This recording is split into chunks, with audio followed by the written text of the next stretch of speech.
Teman saya pernah bercerita jamaah, dulu dia pernah selingkuhi istrinya. Dia telah izinkan saya untuk menceritakan hal ini supaya bisa menjadi hikmah. Dulu apa saja akan dia lakukan untuk membahagiakan selingkuhannya itu, bahkan sampai harus sering berbohong kepada istri dan anak-anaknya. Tidak hanya sampai di situ, uangnya pun selalu dengan ringan keluar begitu saja dari tabungannya saat selingkuhannya minta dibelikan ini itu. Ya, saat dia ceritakan kisahnya tersebut, ratusan juta total uangnya habis buat selingkuhannya itu jamaah. Dan dia akui sendiri, di antara ujian pernikahan bagi seorang suami adalah ketika seorang suami punya banyak uang, di situ dia bakal diuji apakah dia akan tetap setia kepada istri yang sedari awal mendukung dan membersamai langkahnya di saat susah bersama, atau malah tergoda dengan rayuan sesat wanita yang mengincar lelaki banyak uang. Ya, wanita yang mengincar pria banyak uang ini, dia tidak peduli meskipun pria itu sudah menjadi suami orang. Yang penting bagi wanita ini adalah mendapatkan kesenangan instan dari pria tersebut, yaitu uang, dan dibelikan apa yang si wanita ini mau.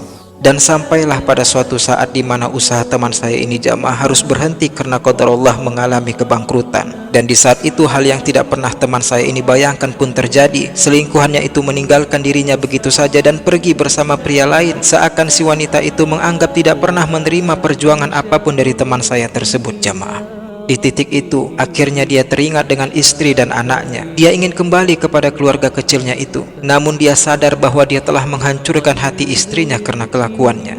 Namun Masya Allah jamaah, yang terjadi adalah malah sang istri dengan ketulusan dan keikhlasannya tetap menerima suaminya kembali kepada dirinya dan anaknya. Dan jelas tentu setelah kejadian itu terlewati, dia pun semakin mencintai dan menghargai istrinya dan selalu menjaga perasaan istrinya tersebut. Maka ibu-ibu, apapun yang terjadi di dalam rumah tangga Anda, apalagi ujian akhlak dan kelakuan suami, ingatlah firman Allah Subhanahu wa taala dalam surat An-Najm ayat 31. Liyajziyal ladzina asa'u bima amilu wa yajziyal ladzina ahsanu bil husna. Agar Allah memberi balasan kepada orang-orang yang telah berbuat jahat di dunia dan memberi balasan pahala yang lebih indah di surga kepada orang-orang yang berbuat baik di dunia. Maka semua itu sesungguhnya adalah ujian, dan tidaklah seorang hamba hidup di dunia yang sangat sementara ini kecuali dia akan diuji dan nantinya akan kembali kepada Allah Subhanahu wa taala. Suami memiliki banyak uang maka dia sedang diuji, dan istri membersamai suami yang berakhlak buruk maka dia pun sedang diuji. Dan apabila kita bisa bersabar melewatinya dan selalu hanya berharap kepada Allah, maka kesabaran itu jamaah insya Allah akan lebih memuliakan kita nantinya di yaumil qiyamah.